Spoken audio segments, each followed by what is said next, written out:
And good evening, everybody. Welcome to a new year and a new show. My name is Chris, and to my virtual left or right, as always, is my compatriot, Rick. Rick, say hi to all the people out in the ether. Hey folks, we're back at you once again. How you doing, Chris? I'm doing great. I'm doing really well, not really. I'm not doing great. We'll get to that in a second. It's gonna Yeah. happen. It's gonna happen. But yeah, so we got a brand new show here. This is welcome to the top 50 classic adventure modules of all time. A new show that we're doing. We are not actually starting the countdown tonight. Sorry to disappoint folks. This is the pre-show. We are, since there's going to be 50 of these. If you divide 50 by 5, that's 10 shows. And then if you do a pre-show and a post-show, that's 12 shows. That's a whole year of content. Boom, that's what we're going with. So, but we're going to talk about things today. We're going to kind of set the stage for what this show is going to be all about, and the list is going to be all about. And we're going to have some fun along the way, too. I have Yeah. two announcements, and I have one rant. So I'm going to get to the announcements first. Then I'm going to get to the rant, and I promise I'm not going to mention anything else about the rant after that. But I have to do it. I have to do it. It has to be done because because of what day it is today. Go So for it. first of all, we are launching very soon in I think 9 days or something like that. The Purple Planet. Let's call it the Purple Planet Party. Because we're on Backerkit. We're launching a reprint of the classic adventure Purple Planet. Perils of the Purple Planet, I believe it is. But it's a party because a whole bunch of third-party contributors are also doing Purple Planet related products, and they're all going to be tied into the same campaign. So it's going to be a lot of fun. It's the first time we've done something like this. Please check it out. I see that our amazing producer Elena has already dropped the landing page link in the chat. So if you guys are interested in that, you haven't signed up already to get notified on launch, please do that. Second announcement, we have the first episode of the year. What's coming down the 5e Pike is going to be this Thursday night at 7 p.m. Eastern time with yours truly. I'm going to be flying solo. I'll have announcements as usual and updates on where all the 5e products are at. And then also I'm going to do a flip through of both of the brand new compendiums of dungeon crawls, which is the hardcover reprints of our 5th edition fantasy module. So I am looking forward to that too. So, all right. I already have condolences as a from a Kansas City native in the Yes. chat. Thank you. I'm getting to that. That's my next rant. Okay, I normally do not wear my Baltimore Ravens jersey on this show, but I am still tonight. For all of you non-sports fans out there, the Baltimore Ravens, the team that I live and die with, we're in the AFC Championship game tonight at home. They were the best team. They had the best record this year. They were hosting the game against the Kansas City Chiefs and the Taylor Swifts. And we lost 17 to 10. It's bad enough to lose. I would have preferred to lose 40 to 10.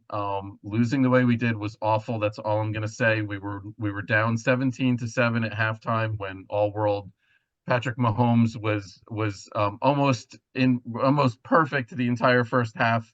Yes, that's football history professor. Yes. Um, American football before someone else goes down that road. Yes, I'm getting Ravens number 4. Yeah, Zay Flowers. Don't get me started. They're already people are like are already bringing up my pain here and everything. Yes, the taunting It's call good on you're the wearing black for 52-yard mourning. reception and the 15-yard penalty sucked. And then 2 plays later when he fumbled the ball on the like 1 6 inch line going into the end zone was painful. The interception in the end zone was painful. There was a lot of pain. There was a lot of things. I hated losing that way.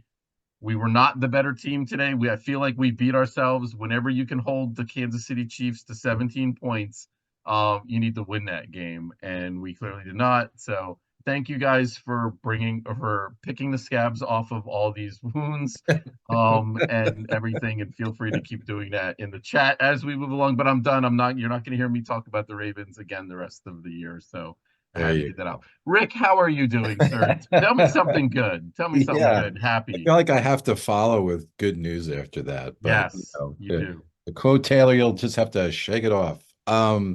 So this weekend I did play Queen by Midnight for the first time, which I enjoyed. Nice. The board game. So Awesome. yeah, It is a good one.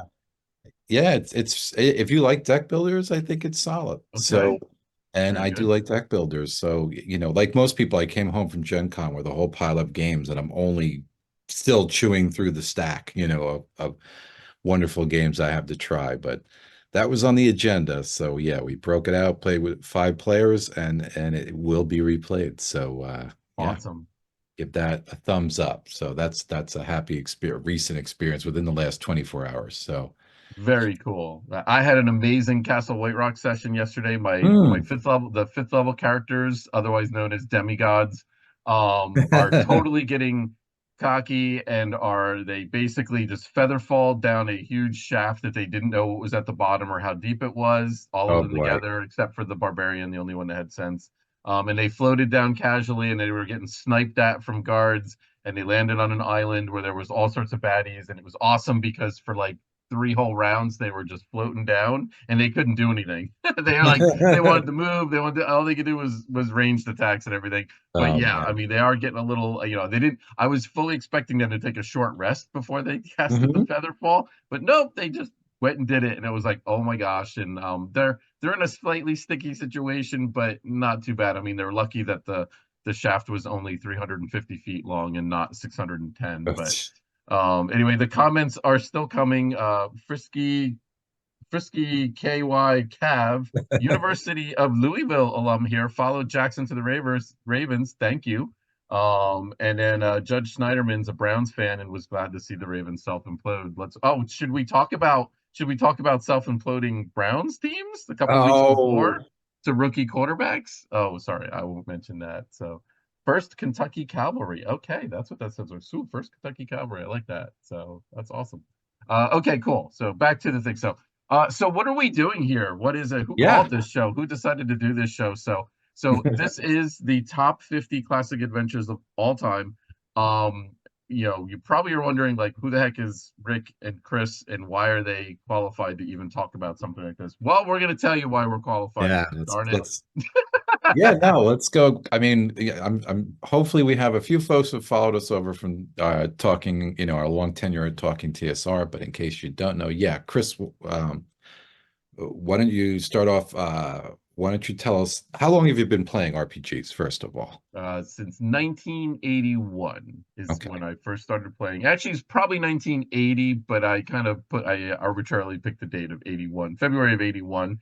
So yeah, actually, it'll be like this Hmm. week will be my anniversary for the number of years playing. So Oh, coinciding anniversaries. So now was that with the Mulvey set or which set was that was with the Moldvay set, yes, with the amazing cover art by Errol Otis. it, Of yeah, so the dragon. Well, yeah, I guess it was a which I dragon. love, Yeah, which is just totally. awesome. I did not start with that set. I started with the Red Dragon set, so to speak, but I love that art.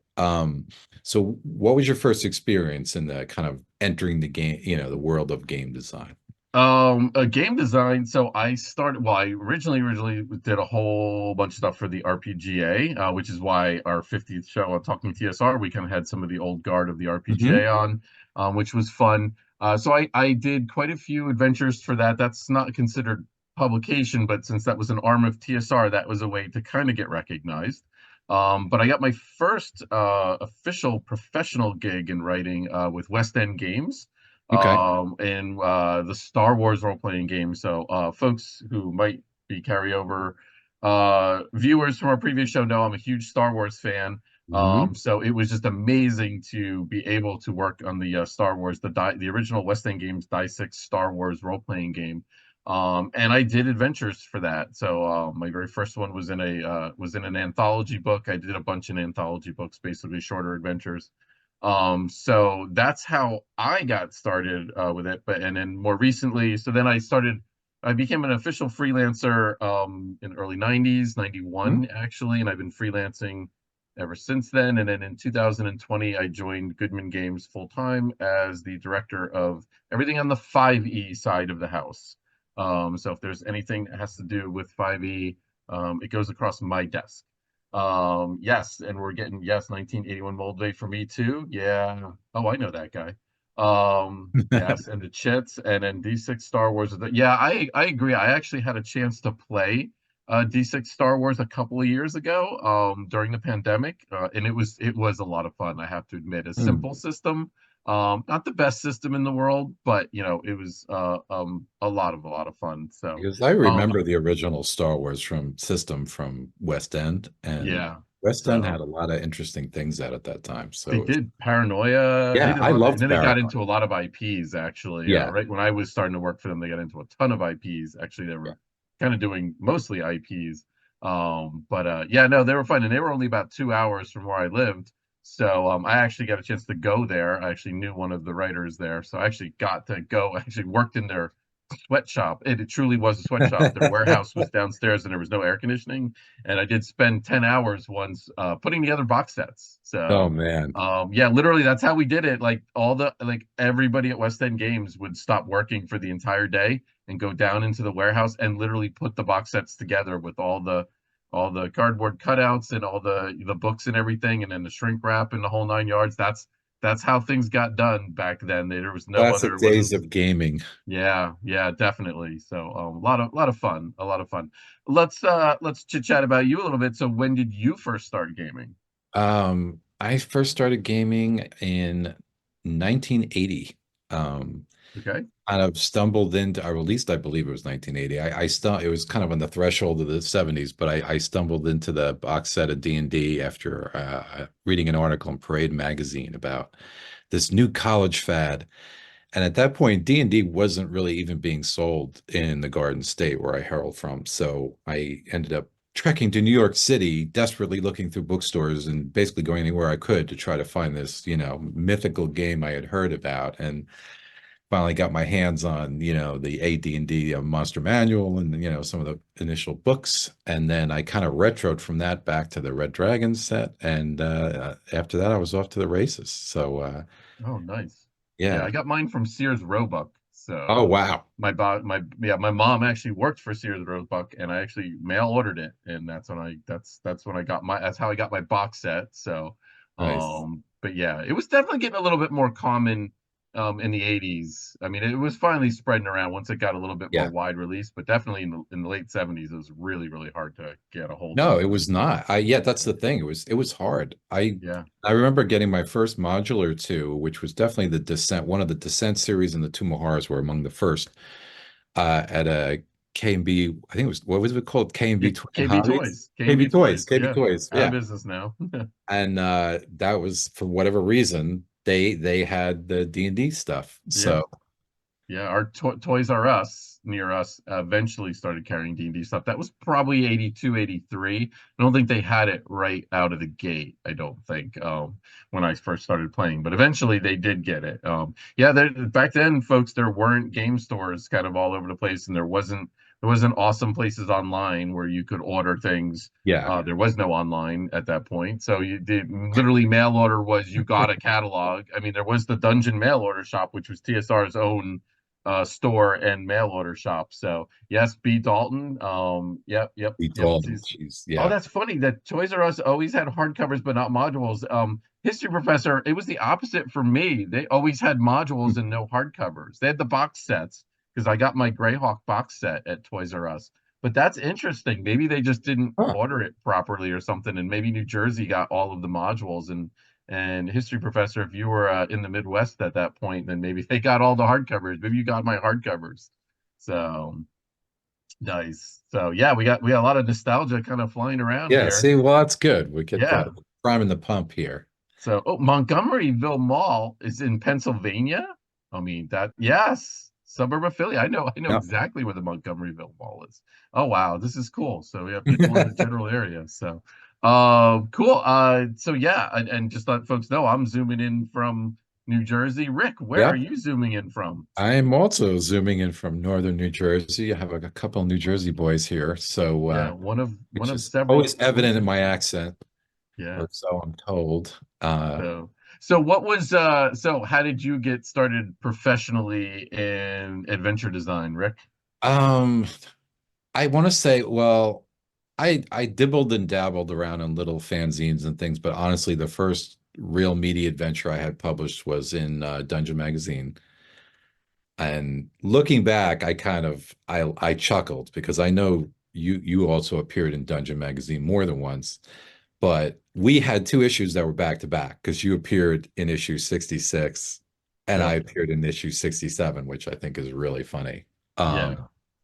So we So were clearly, hitting that pump at the same time. And one of the stories I always tell too, which now is humorous on retrospect, because back then, folks, I didn't know who Chris was, but and I Dungeon, didn't know who Rick was. yeah, Dragon Magazine, right, had their Sleeping Dragon, or Sleeping Dragon Inn contest. That Yep. was it. Yeah. You had to design an inn, and then they were going to incorporate this in future adventures and things of that nature. Um, and I submitted, and then eventually Dragon Magazine, and announced the winner and the three runners up. And if you look at it, which thank you for Lena for putting that up, Chris and I are both listed as two of the three runners up in that, in Yep. that Did listing. not win. So see, we were crossing paths even then. Yeah. But yeah, since then, I've definitely been working. I've been working for Goodman Games for a very long time. Started with the Dungeon Crawl Classics and 3.5 era, did the 4E era stuff, and now on to fifth edition with one of our latest collaborations that I'm still proud of. The original Adventures Reincarnated version of the Temple of Elemental Evil, which was a meaty project to say the least. And yeah. Yeah. Lots of stuff. So we both clearly, and anybody who knows us from talking TSR knows we love these classical modules and things. So Yeah. And in my history of 30 years of, is it 30 years? God, yeah, it's 30 years of writing professionally. I think 99% of the things I wrote were adventures and 1% was probably source material. I know I did some Star Wars source material, actually for Wizards of the Coast. Yeah, Wizards of the Coast had the license at that point.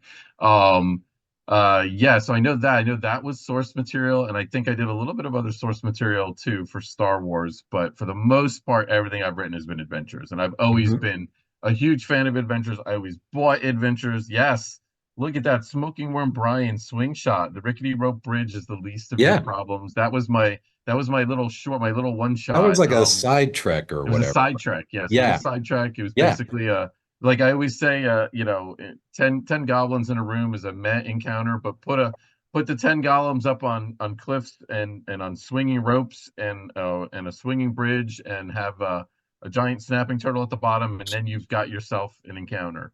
That was exactly my inspiration for that. But yeah, and then that was previously I was published at Dungeon Magazine number 63 for Hunt for Hierophant, which was one of my old RPG, based off of one of my old RPGA adventures that I reskinned into like a campaign adventure and cut down like to one third of its original one third of its original word count. Yep, and Rick wrote Training Ground. Enter somebody's googling Yeah, us. it's either So somebody's Googling or they have a really good memory. yeah, yeah. So Yeah, Training Ground was funny too because there was an editor switch off at that point. I've been through that. And they changed their guidelines. So it was something where I had submitted the manuscript for Training Ground, and whatever it was, 17,000 words or whatever, it fell under the amount. But then they switched editors and they knocked down. Yeah. So after having sent back the manuscript kind of with the red pen marks and basically accepting it for publication and everything was ready to go, all of a sudden they came back to me later and said, "Oh, wait, you've got to chop, you know, I think 2,500 words or something like that." Oof. Yeah. Yeah. And it was hard. Anybody Yeah. as any writer knows, coming back, especially when it's already made it through the red pen and it basically been good for, you basically just had to decide what was not going to make, what was Yep. going to make the editing room floor. And it was so harsh. And I still read reviews of this module to the day, or I mean to the adventure to this day where people say, I wish he would have elaborated a little more on what that ranger was doing. And I'm reading it thinking, I couldn't. I had to cut Yeah. out Yep. 3,000 words. Yeah. It's a But it was great fun.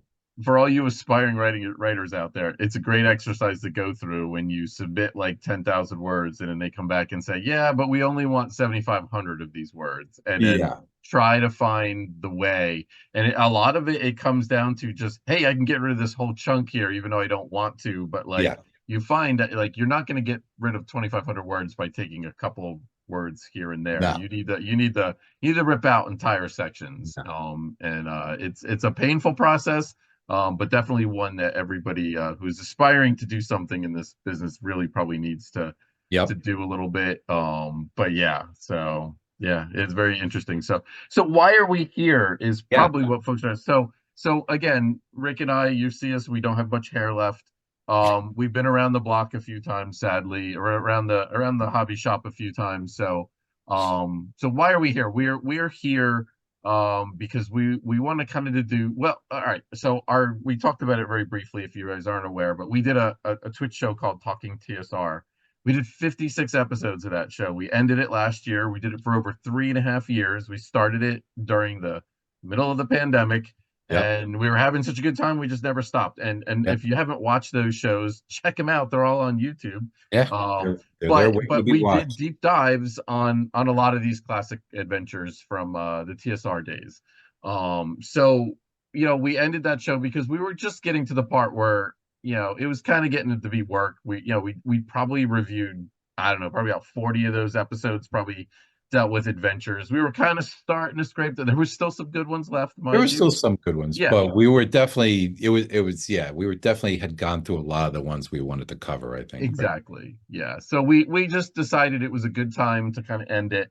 But then, we didn't want to totally walk away. So we were like, what could we do differently? And then I came up with this half-baked idea of Mhm. this year, 2024 is the 50th anniversary of D&D. Actually, I think it might actually be today. I believe John Peterson said something about it's the last Sunday of January was the closest they could, I think. It was the last or the third Sunday of January was the closest they could put their Yeah. finger on when the first D&D set was sold in 1974. So today might actually be literally the 50th anniversary. It's definitely like this weekend. I've read Yeah, the somewhere 26th, in I've read yeah, today, and I yep, guess it comes down to how what you quantify as the yeah, end of, whether it was when an actual set was publicly sold. exactly. Yeah. Uh, But and anyway, it's right around now is the 50th anniversary, and we Mhm. decided For to sure. count down the top 50 classic adventures. Now, a whole bunch of backstory and caveats and the whole nine yards. You will notice Mhm. that the word TSR or D&D does not appear in our title anywhere. Okay, so this list goes beyond just the classic TSR modules. Okay, that was a decision we made. We could have kept this list to just that, but we decided not to. Our Talking TSR show, obviously, we were talking TSR modules. We weren't Yeah. talking Cthulhu modules or Star Wars modules or anything like that. So that's the first thing to kind of keep in mind. Yeah. Secondly, we want to have fun with this. Everybody loves a list. And Yeah. I figured that there would be a bunch of these top lists coming out this year. And part of my thinking was I kind of wanted to be the first ones out there. I figured if we would get in January and start talking up this show and everything and not Yeah. necessarily reveal everything all along, I figured, hey, it's like when other people come, in Gen Con time and everybody starts putting these lists out, or at the end of the year they start putting these lists out. We were already there and we were already Yeah. doing it. So this is the pre-show, so no countdown yet. But then the next 10 shows that we're gonna do, which are gonna always be live streamed on the last Sunday of the month Yeah. at 8 p.m. Eastern Standard Time, but then we will post them on YouTube afterwards if you like to watch them on YouTube. We will count down another 5 adventures. Yeah. So Five the per next show. show that we do will be 50 to 46, and then we'll do 46 to 41, and then right on down. We'll do five, all the way down. We'll count all the way down from 50 all the way to number one. We have some potential new graphics and exciting things happening. So fingers crossed that all works. So hopefully the show will be aesthetically pleasing. We're hoping to get guests on to talk about these adventures and this list. Is this list going to be definitive? Rick, answer that. I think it's more for fun than Yes. I mean, because Chris and I discussed this, and one of the lists we always enjoyed, right? It was the Dungeon Magazine list from Yep. 2004 when they came out with their top 30, and they kind of assembled their own panel of experts, and designers, and people still talk about that list. And we've talked about it, and Yeah. we've gone in and, both agreed and disagreed and criticized and this and that over that list. And I think it really, that too got us right, both thinking Hmm. what fun it would be to kind of get our quote unquote haha experts, and our opinions and, come up with a list. And also because how many years? I mean, again, that was 2004. So now we're literally 20 20 years. anniversary of that Yeah. list. So, you know, time has changed. We get to see maybe how some adventures endured past 2004, some of these adventures, or didn't endure, and things like that, and see really what holds up to the test of time. So it gave us, and we wanted to go even bigger, right? And just Yeah. forget 30. We were going for 50. Yep. We're going to 50. wrangle out a nice big long, as definitive list as we can cobble together. Um, so I just like Chris said, I'm the same way. I'm a complete sucker for a list. If you give me a countdown, I think that's just the funnest thing to do. Yep, and we're gonna milk it for all it's worth. 10 shows worth of milking, basically. So yeah, Yeah, so this is not gonna be instant gratification. All the young kids can tune out yeah, right now and come back probably in November when we get the last five. We're gonna do this where we're gonna old school it. We're gonna yeah. slow play it as much as we can, just like combat. There's like third edition combat. This is gonna take a while. Okay, this list is gonna take a while.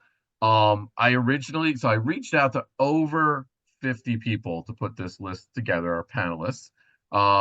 Sadly, I did not get all those people because asking them, a lot of them actually came back and they felt that they were not worthy to contribute to such a list. They didn't feel like they had enough knowledge of modules and everything. So but as of right now, I'm trying to scrape up a few more, but we're gonna be over 30 people who's gonna be part of the panelists, and they're all either Goodman Games employees, contributors, friends of Goodman Games. We have artists, we have writers, we have layout people, we have editors, we're trying to get as broad a slice as we can. And I wanted to try and get as many panelists, qualified panelists, as I could to try and kind of, make this a really, statistically significant or a robust data set, if you will. Hmm. So we'll see how it goes. I haven't finished crunching all of the numbers yet, but like I said, I've got almost all of the lists. So we're gonna see what we do. But again, we're gonna try and have fun Hmm. with this, and that's the goal here. The goal here is to present the list and talk about the list, and is it a good list, is it a bad list. Yeah. I even considered about maybe a people's choice list. I don't know how we would do that, but maybe once we get further along in the year, like when we get near the end, maybe we'll open up some kind of survey out to viewers, and they can go onto a Google sheet or something and give us their choice. And maybe for the last show, when we're doing the wrap up, we can do Hmm. something like a people's choice or something. Yeah. But Could let always us know do if a you guys want people's that. choice or But a while people's, we're obviously while we're doing these shows, we want to hear from you. We want to hear yeah, in the comments. We want to hear in the chat. totally. If you agree, disagree. I mean, that's what it's all about. This is two-way talk. Rick and I can just present the list and talk about it and be done with it. Yeah. Or we can kind of have a bigger, a broader community conversation about the list and if it's good or not good. So Yeah. um so Rick, so first let's talk about this. So we talked about the ground rules. I want to Yeah. kind of go over the ground Yeah. rules. So when I reached out to everybody, um, putting together a list of 50 is way too many. So I asked Yeah. for a list of 25. 25, to be honest with you, is also probably It's too still a many. lot. Yeah, Yeah. you once you get after 10, Yeah. you're really starting to split hairs on, is this one Yeah. really better than this one? Unless And even unless you're my a list. hardcore adventure lover like Yeah. us, it's Yeah, hard but for a even lot of my folks list, to come up with more than 10 or yeah, 15. after I get past 12, 13, I'm like they're all kind of Yeah. They about the start a same there. yeah. So yeah, so we asked for 25. Some people didn't give us all 25. They gave us like 10 or 15. We're gonna run with that. We're gonna actually scale the numbers a little bit to make sure that the math comes out. I actually have good friends with somebody who holds a math degree, so I'm gonna make sure I run everything past the math degree, math it all out, make sure what I'm doing is reasonable as far as this goes and everything. But again, at the end of the day, it's fun. I mean, we're Yeah. going to talk about things. We're going to talk about things at the end of the year. We'll talk about things that maybe just missed. We'll talk about Yep. some of the more like, I can't believe people put this on the Prizes. list. Yep. Yeah, I'm sure there's going to be some of those as well and Yeah. everything. Oh And yeah. so, and we're taking those lists, and then we're just basically, if you put something in the number one spot, it's worth 25 points. If you put it number two, it's 24 points. I'm strongly considering weighing like the top five or the top 10, maybe giving them a little bit of a bump, or I might give things a bump the number of lists that they show up on. Like if Yeah. a particular adventure shows up on 10 lists, I feel like it should probably get a little bit of a bump for that, even though the numbers might be lower. But yeah, so we're gonna see. I mean, once I get the spreadsheet put together, if you guys have followed our shows before, I kind of like spreadsheets, and I kind of like Yep. messing around with spreadsheets and tables and charts and stuff like that. Yeah, so we're gonna probably do a little bit of that, and we're gonna try and present a robust, a robust list that everybody could be kind of happy with, and we're hopeful that we're gonna get there. Yeah. Um, you have anything to add to that, Rick? Or All right. So, and yeah, just to echo honestly what you said before, I mean, one of the fun parts of this, I think, is going to be the surprise factor because, like Chris said earlier, we're not just limiting this to D&D. Now, we do expect D&D will be a huge portion, right? Probably yep, be 90% of the list. But we could absolutely have anything, Call of Cthulhu, Traveler, Paranoia, Star Wars, whatever could sneak in here, RuneQuest, anything, or just D&D modules that were from other companies. So you could have Judges Guild, the Dark Tower or something yeah, could totally be on the list. I could see that happening very easily. So that's part of the fun. But again, does it show up on one person's list or several lists? I think the one other thing we should clarify is how Chris and I sort of define classic. And for us, age does come into it, right? The kind of year of publication that we really view classic adventures as being sort of right pre 2000, I would say. yep, And really we're kind of looking pre fourth edition is the time period we're looking at. Now, this is not to say there haven't been some good adventures that have been published in the last 10 years. There absolutely have. yep. We're I just not think sure they're classics yet. It's well, kind of that's like it. that. Yeah, There's a it's good that age adventure, old. but is it? Yeah, It's not. It's like calling something an antique. It's yeah, it's like it can be a really good adventure, but will people be talking about it in 20 or 30 years the way they talk exactly. about Vault of the Drow? That's Yeah, that's yeah, um exactly. And as a sports analogy, it's kind of like that amazing sports player who's going to probably be a Hall of Famer, but isn't finished their career yet. And some of these adventures, probably fall into that category. But that being said, even though our definition is, and my definition is actually even, I actually think it's like before the 90s. I actually mhm. kind of think I think in second edition was good, but and I think there was definitely a good couple of good third edition adventures, but I'm not sure they're even considered classics yet. They are 20 years old. Um, but we did not limit the panelists to that. We Yeah. told the panelists that we feel that they should be pre 2000, but we did not. We let folks do their own thing. So, and that is going to probably water down the list a little bit. And I already, and again, these are Goodman Games contributors, so I'm sure Goodman Games products are going to probably appear on the list. So we're going to talk about that. Goodman Games has been around for 20 years, so we've certainly been, we're in that kind of classic mode and everything, and we've done a lot of reprints and stuff. Mhm. But anyway, we will talk about it. That's the whole idea of releasing five of these at a time Mhm. and talking about them. We're going to Yeah. talk about them. If something shows up on the list, then we're kind of like, wow, it's on the list. We're presenting it to you, but do we really feel it's classic, or do Yep. we really feel that's going to be the whole thing? Yeah. And yeah, I see a lot of comments about that. About yeah, Magic the Gathering's definitely if Magic the Gathering's not in the top 10. I don't know what should be. Because his history professor loves to make Magic the Gathering jokes constantly, and Baldur's Gate 3 is definitely going to make it. By the way, just spoiler alert, that's I definitely going to I make it, and played Baldur's Gate 1 and Baldur's Gate 2 will probably make it as well. I So played Baldur's Gate 3 today. I've just started it. I just want to say that. And it's okay, hard. It's hard. My party's getting basically TPK. Clearly, I'm used to rushing up and or being a Yeah, DM more than a player because I'm yeah, that I'm could be getting a owned. user problem. Yeah, Yeah. I'm getting owned in Baldur's Gate 3. So maybe I gotta put it back on normal or something because but So yeah, so just shows let's how well things are doing. So do you want to talk um, about the dungeon list? yes, let's talk about the dungeon magazine list. If Yeah, let's Elena, if pick you that could apart. put Let's that have up some there, we fun. want to talk about this because again, this list is kind of what started this whole idea. Yeah. And clearly our list is an homage to this list, which is now Yeah. 20 years old.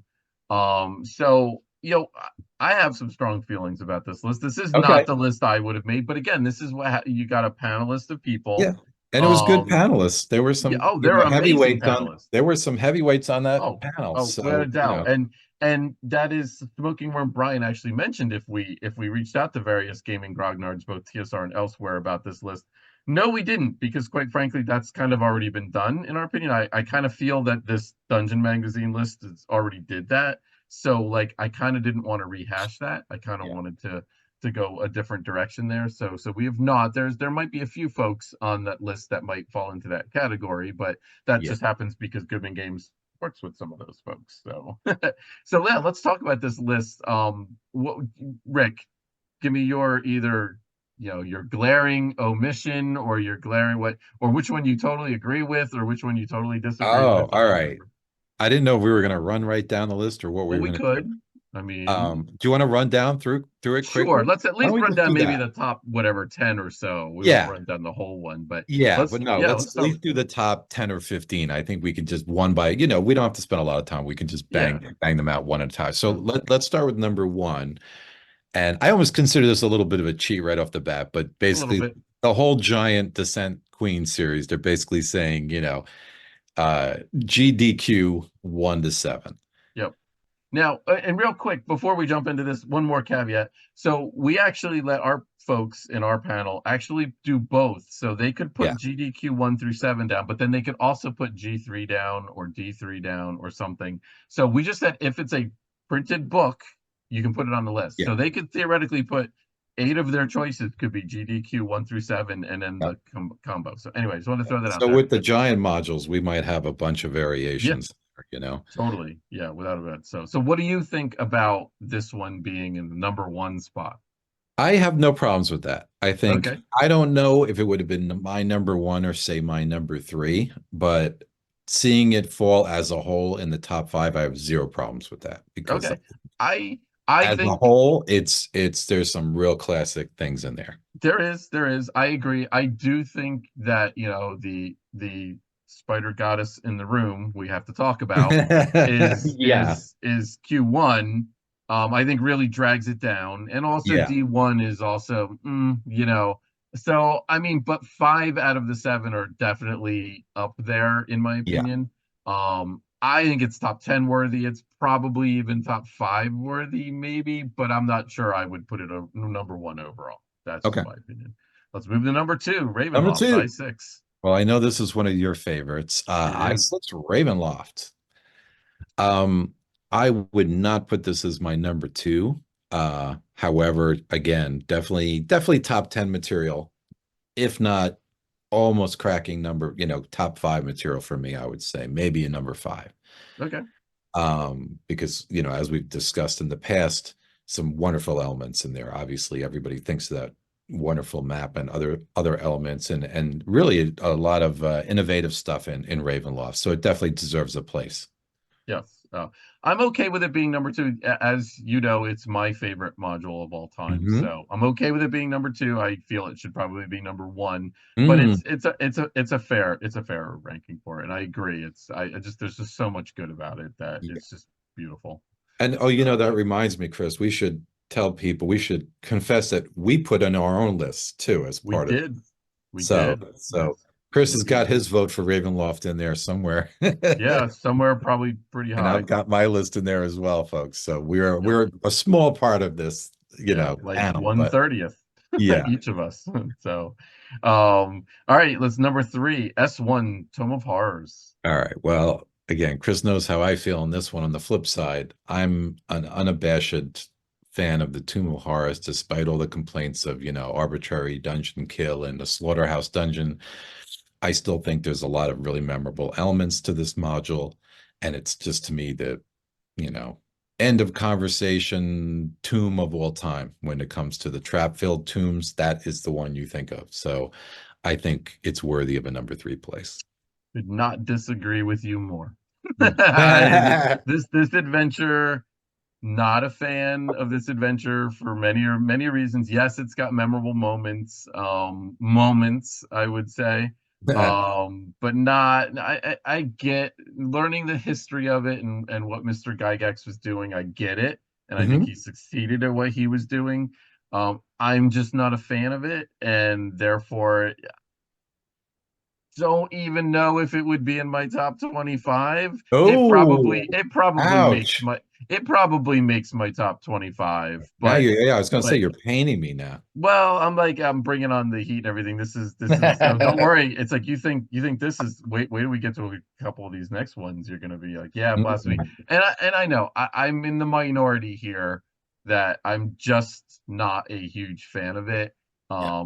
from a nostalgia standpoint. And again, maybe if I was to run it today, I would probably have a different appreciation for it. Clearly, I couldn't handle running it when I was young in the 80s and I didn't get it. And so but Now again, that's probably on me. confession here, it was the first module I ever experienced as a player, which, Okay. you've Yeah, joked I me in mean the that's past. important. That's Right. important. Yeah. And you would think that would have sent me running from D&D never to return, but kind of starting in the fire, forget the frying pan. But maybe that endeared it to me, and I've also run it a whole bunch of times. I honestly don't think you're that isolated in your opinion, though. I think there's definitely a solid block of people that would agree with you. Yeah. That Detractors. Let's just call them detractors. yeah. It is absolutely the polarizing, I think, entry on this list. If you want to Totally. throw a module out there and have people that would either love it or hate it, and I think a good chunk will hate it, that's it. So Yes. for Agreed. sure. Totally agreed. Number 4, T1 through 4, the Temple of Elemental Evil. Rick and I might know a little something about this A one, little bit. a little bit. So I'll let you go first. Or no, let Sure. me go first. Go ahead. Let me All go right. first. Yeah, because I jumped Yeah, on the tomb. So this is way too high, in my opinion. yep. Way too high. And again, when you're taking all the pieces, I would put T1 Village of Hamlet probably in my top 10, maybe even Yeah. higher. I'd put it Because for I sure. do believe Village of Hamlet is wonderful. The Hmm. temple, I feel, is it becomes a slog. We did Yep. several shows on this, several shows about this. It becomes a slog after a while. The Yeah. 4 levels become a slog. Then you get to the really good, interesting part, the nodes, the elemental nodes, and they were just outlines and everything. And I Yep. thought that was a little bit of a letdown. So, but I get it. I get the history of this one. I don't really have a problem with this one being number 4. It would not be my number 4. I would probably have Village of Hamlet number 4, Mhm. and then I would probably have this one somewhere down around 10 to 12 or something like that. But that's just my opinion on that. It's I close though. totally agree. I totally agree. I think Village of Hamlet by itself, T1, is definitely, top 10 material for sure. Maybe cracking the top five. I don't know. I don't even remember Yeah, if I put it on my top five. But the temple itself, I almost feel like a missed opportunity because, yeah, like you said, I felt Nub was a little bit of a cheat and wasn't quite detailed. The yeah, nodes were not quite detailed. And I get the whole let the DM finish it thing, but there's times when even my youth, when I bought an adventure and it had those things that were not completed, and I just viewed it as the company taking the easy route out, and giving us an outline and not wanting to put the energy into giving us some interesting notes, frankly. I think there's some really cool rooms in the temple, but yeah, it's just too much. It's yeah. just too And much. We've said this many times. It's too much of a slog, right? For a mega yeah. dungeon. And I think honestly, I think a part of it is you and I converted it. And Yeah. we really dug into that for like a Yeah. year. Yeah. And we've seen corners of the tomb of the temple that most people don't see. Yeah. And that's probably why we are a little bit more harsh with this one than normal. I think if I didn't if I was not part of the We team that lived in the converted it, temple. We I lived in the probably temple for a would. year. Yeah, I probably would have a much more favorable opinion of Yeah. this one if I didn't dive into it so deeply. So, Because I love uh, it, but even when I used to run this back in the day, and I'm running it right now for my group, I used to take a black magic marker to the map and, black out certain rooms, yeah. basically streamline it. That's what I used to do like 10 or 20 years ago. So, yeah, totally agree. All right. Next, what do we have next? Ooh, here's another sort of polarizing It one. is.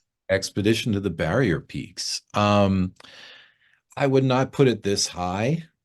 It is very memorable. It is very unique for sure.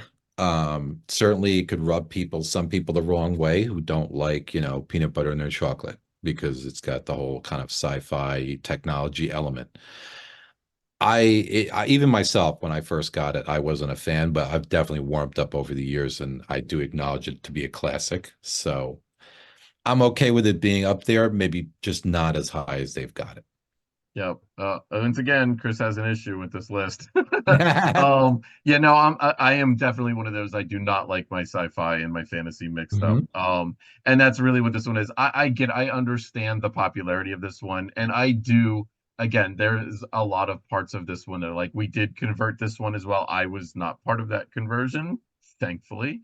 I would have done it, but I would not have enjoyed it, and I Yeah. probably wouldn't have ended up with as good a product as Michael did on it.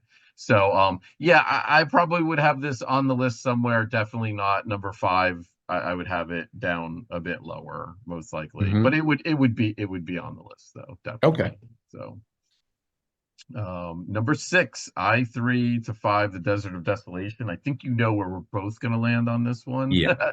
I love this one to death. I think it's probably one of the best trilogies ever done. And I think there's just so many good things about it. Love it in all ways.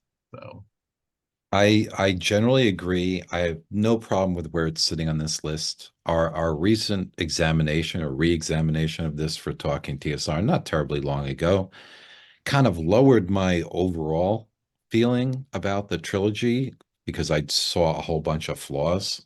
Um, but I feel like the first entry in this, sort of like the way people view the Descent, I think, series, I view the very first outing, I3, as just such a good module that it almost elevates the whole. And the whole is yeah, not bad, but I, yeah, I definitely feel like I3 is a whole lot better than 4 and 5. And that's the only thing is I feel like bad elements in 4 and 5 and a kind of so-so conclusion sort of drag it down a little bit.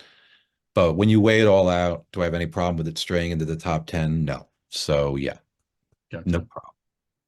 All right, number Next, seven. number 7, B2 Keep on the Borderlands. I have no problem with where that's at. I think I wouldn't rank it as high myself because I started with In Search of the Unknown, but I think so many people, frankly, just started with this as their first gaming experience that, I yeah, did. it's got to ring that nostalgia bell really loudly for a lot of people. So many people have just experienced this module that it could not be a classic in some fashion, I think, because just so many, players have run through those caves of chaos that how could it not be on this list? So I would rank it a little lower, Agreed. but because again, when I look at the whole I won't even go into realism when all these creatures packed in the caves and such, but great starter modules. So There you go. And Smoking Worm Brian, yes, the Froggemoth and Veggie Pygmies. I will agree. Those are some good things you gotta love the Veggie Pygmies. from So. Expedition on the Barrier Peaks. I mean, definitely two of the things that I also remember that art with the boule being thrown out the back hatch. Like, Yeah, it's a I don't very ever get good tired art of that. too. Yeah, don't ever get tired of that. So No. next we have all right, so this is interesting. So this is number eight, Return to the Temple of Elemental Evil. This is a third edition module. Yeah. Um, I do think it was solid. I believe Monty Cook had his hand in this one. This was one of the was not one of the first third edition modules, but I think it was the first big thick one. Mhm. And it was solid. I don't think it should be this high on this list. But it probably has a place somewhere on a top 30 list. But probably more down in the 20s to 30s, I would say. All right. In this case, totally disagree. I Wouldn't even put it on this list. Okay, wow. Okay, okay. I like Monty Cook's work. Yeah, Um, I really do. I get what they were trying to do with this module. There were some nice little yeah. interesting elements. They tried to work Thor's in an interesting Yeah. way. I like the way they Hmm. brought back some things like Lareth the Hmm. Beautiful. But you want to talk about a slog, there are elements of this module that are just, oh, long, just stretches of cave and encounters and things. And even the whole Thor's story, I realized they were trying to make something new and interesting, but they basically just took a very convoluted the Temple of Elemental Evil's already got so many food groups and bad guys and things, and then they somehow took that crazy complicated story that most players can never figure out and made it even worse. Made it even more complicated. So yeah, I literally looked at this almost, I hate to say it, as like them just being nice to Monty by putting this as high as they did. Ooh, that's How harsh it's words there. I That's don't harsh get words. how it's at number 8. It would never even Wow. cross number 20 for me. Yeah. So Okay. I said 20s to 30s, but I yeah, I yeah, agree. I I mean, again, ooh. it's like I am a sucker for nostalgia and the return things and everything. Oh, I Um, am too. Yeah, but so so we're almost done with the top. So is there anything else? Because we got another return one coming up, and we had yeah. Great Blue Mountain. Just give me All a right. couple little other little thumbnails from like the All right. rest of the list, if you had any like any glaring All right. things where you're like no or yay. Yeah, no, spitballing really fast. Forge of Fury, which is another what, third edition one, I That's think. third edition. I think that's solid. I have no problem with that one being I don't know about 12, but it's Yeah, I don't know definitely about 12 either, but yeah. I think in the 20s probably. Yeah. I think definitely putting that in the top 20 Dwellers of Forbidden City for sure. I Yeah. didn't play Dead Gods or that particular, little food group, but Dead Gods was supposed to be very good. And I also feel Castle Amber and Isle of Dread belong up there. And just Yeah, I would agree. the only other thing that's sticking out to me is I love Hintron and Tomoichin. So that being in the top 20 just warms my, the cockles of my heart. Mhm. And Ruins of Undermountain, I think could be a controversial one, but I like it. There's elements Yeah, of that I really enjoy. It's probably one of my agreed. more favorite things that Ed Greenwood put out. So I have no problem with that being in there either. I'm happy to see it in there, as a matter of fact. Cool. That's awesome. For me, I think before the Lost City and U1, Sinister Secret of Saltmarsh being in the low 20s, I think that's a missed opportunity. I think those are way better. Agreed. Agreed. Again, Lost City does suffer a little bit from that. It wasn't complete. But I just think it's maybe off by maybe 10 or so. Yeah. I get why DL1 Dragons of Despair was on there. I'm guessing that was on there as kind of like for the whole Dragonlance saga. I Yeah. get that. You Yeah. probably need to put that on. And I do recall actually that adventure being kind of cool. Actually, I do remember it was very thematic and with the novel and everything, it kind of followed the novel along. I think the Scourge of the Slave Lords is a little undervalued there at 20, Yep. and also Against the Cult of the Reptile Guide at 19 is a little undervalued as well. I think both Agreed. of those, Agreed. in my opinion, should be Yep. are probably top 10 worthy in my opinion. And I would probably push some of these return ones kind of back Yeah. to kind of compensate for that. So No, for sure. I think a go against the cult of the reptile god and the sinister secret of Salt Marsh, I think are top 10 material. So yeah. I'll say So flat out. So So so yeah, that's just a little thumbnail of what we think. So that's it. That's what we're gonna yeah. try and deliver with this. It's basically the interesting part of this exercise of ranking things Yeah. and just the awesome conversation and the I love it. The chat has been very active here. This is what we want. We want to hear about this Yeah. while people are doing things. Let's in the last couple of minutes that we have before we finish up, Rick, because already we're closing in on the top of the hour. It's because of my rant. I apologize. Give us a couple of things like what you find makes a good classic adventure. Like what are the things you're looking for when you Okay. say yes, this is a good Sure. classic adventure? First off, a strong theme or locale, something that really, sets it apart. Like when you think of, Shrine of the Koatoa, you think of that underground shrine, you think of the place. So something like that, a really evocative place. To me, you want to hit the multiple pillars of gaming, so to speak. You want your Oh yeah. opportunities for role playing. You want some possibility of creative, or collaborative problem solving. You definitely want some memorable combats, or what I refer to as set pieces. Um, this is more personal to me. I always enjoy adventures that have what I call like side exploration, like just little fun things. Like when I think of the classic modules, they always had a lot of fun little tables for boxes people would look at, or magical mirrors people would examine, or a laboratory where you'd fool around with potions, something.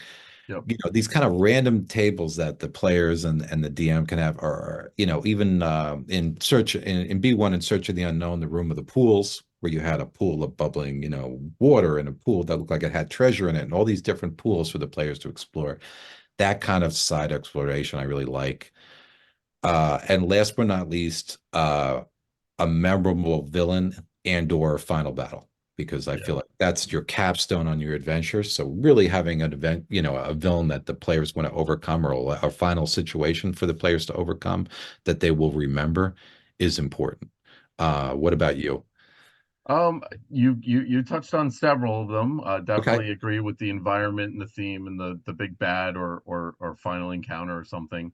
Hmm. Um, I would say for me the new stuff. Like I said, I always whenever got one of these adventures, the first thing I did was flip to the back and look for new monsters, new magic items, new spells. Yep. That I love that. That just felt really good. I just felt like that should be a part of every adventure. I always Hmm. liked that with the Slaver series, how when they were designing those for the tournament, how one of their design philosophies were they were always going to have a new monster in them in Yeah. each round, and I love that. It's Yeah. like Yeah. I just think it just brings a little something extra to it, Yeah. and I think that I find that very compelling.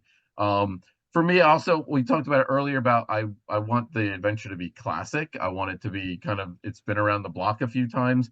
Um, I think when you take a look at some of these adventures who've been reprinted over the years, Hmm. Curse of Strahd and I6, uh, you know, uh, uh, Tomb of Horrors, they've been reprinted and they've had returns and they've had updates, everything. That tells you that they're nostalgic and they're classic Yeah. because there's still a Yeah. desire for them. So I think that's kind of part of it. I Yep. like Good point. innovation.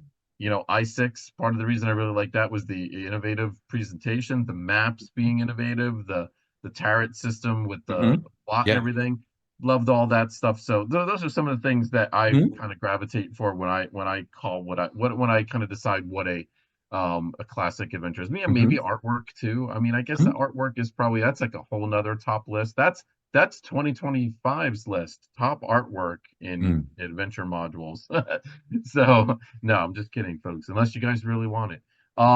But yeah. So no, that's it. So we hope that you folks are going to be very interested in this show. We're very excited about Yeah. doing this. We've been planning it for a while, months now, and we're really excited about everybody chiming in about reminiscing about the good old days of Yeah. gaming, and that's what we're here for. We're here to Yeah. talk about lists and talk about a That's little bit it. of controversy and everything. Yeah. Um, We want you to take the journey with us, folks, and have it be a collaborative thing as we go along with input. So, Definitely, without a doubt. So, all right, Rick, what do you got to tell the people all at right, the end of folks. our show? Well, as always, when Chris and I come your way, thank you for, joining the two of us as we talk about these adventures and things we love so much. Uh, Please give us a follow, give us a like. If you're following us on YouTube later, please ring that bell and subscribe because it does help us. As Chris mentioned at the top of the hour, our next show is coming the last Sunday of February, which will be February 25th, coming at your regular bat time at 8 p.m. And we're going to run down, number 50 through number 46. And we're going to get the ball rolling. So we Yeah. can't wait to see you again. Yeah, no, it's going to be exciting. And thanks everybody for sharing my pain earlier in the show. I appreciate that. Yeah. Uh, People love to jump and pile on that, which is always good. But hey, this is a nice distraction for me to not think about things there you go. for a little while, and I always enjoy spending some time with my good buddy Rick, talking about old, awesome classic adventures. And I It's totally look mutual. forward to doing this. I have the really fun job of the next couple of weeks of diving into all the numbers and crunching all the stats and everything, which is going to Yeah. be great. So everybody, be safe, have a great one, and we will be here before you know it. We'll Yep. be here counting down number 50 to 46. Everybody have a great evening. Good night.